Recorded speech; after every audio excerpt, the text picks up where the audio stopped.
এখানে আমরা আমাদের নোট অফ ডিসিশন জানায় রাখি এবং এটা নিয়ে আমরা আমাদের পরবর্তী রাজনৈতিক কার্যক্রম সেটি চালাবো, সেটার ঘোষণা আমরা দিচ্ছি। এই পর্যায়ে গণভোট বিষয়ক যে আমাদের ঘোষণা, আমরা সেই ঘোষণাটি দিতে যাচ্ছি। আমাদের ক্যাম্পেইনের নাম রিবিল্ডিং দ্য নেশন। আমি আবারও বলছি, আমাদের ক্যাম্পেইনের নাম রিবিল্ডিং দ্য নেশন।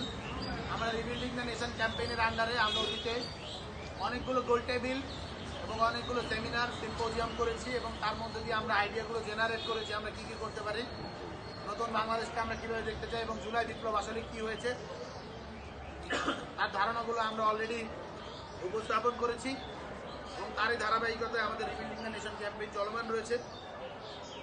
আমাদের এর মধ্যে যে লক্ষ্য সেটি হলো জুলাই গণঅভ্যুত্থানের বৈপ্লবিক রূপান্তর নিশ্চিতে হ্যাঁ মার্চে বৈষম্য বিরোধী ছাত্র আন্দোলনের কর্মসূচি। এই পর্যায়ে আমি আমাদের কর্মসূচি ঘোষণা করছি।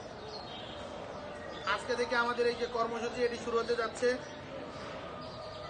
আজকে 2রা ফেব্রুয়ারি 2026 আমাদের কর্মসূচি শহীদ ওসমান হাদির কবর জিয়ারতের মাধ্যমে আমরা আমাদের কর্মসূচি শুরু করতে যাচ্ছি এবং আজকে সন্ধ্যার পরে আমরা এক্সাক্ট টাইমটা আমরা আবার মিডিয়াতে জানিয়ে দেব। ইয়েস গেটের উদ্বোধন করতে যাচ্ছি। আমরা শাহবাগে একটি ইয়েস গেট করতে যাচ্ছি, গণভোটের পক্ষে হ্যাঁ ভোটের পক্ষে আর কি। ইয়েস গেটের উদ্বোধন হবে।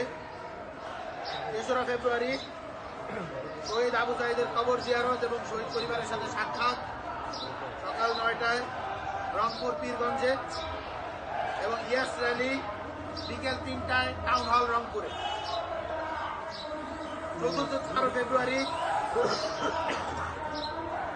শহীদ পরিবারের সাথে সাক্ষাৎ সকাল 11টায়,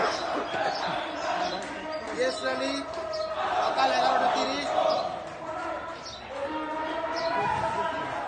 এবং খুলনাতে শহীদ পরিবারের সাথে সাক্ষাৎ বিকেল 5টায়, বরিশালে ইয়েস র্যালি সন্ধ্যা 6:30।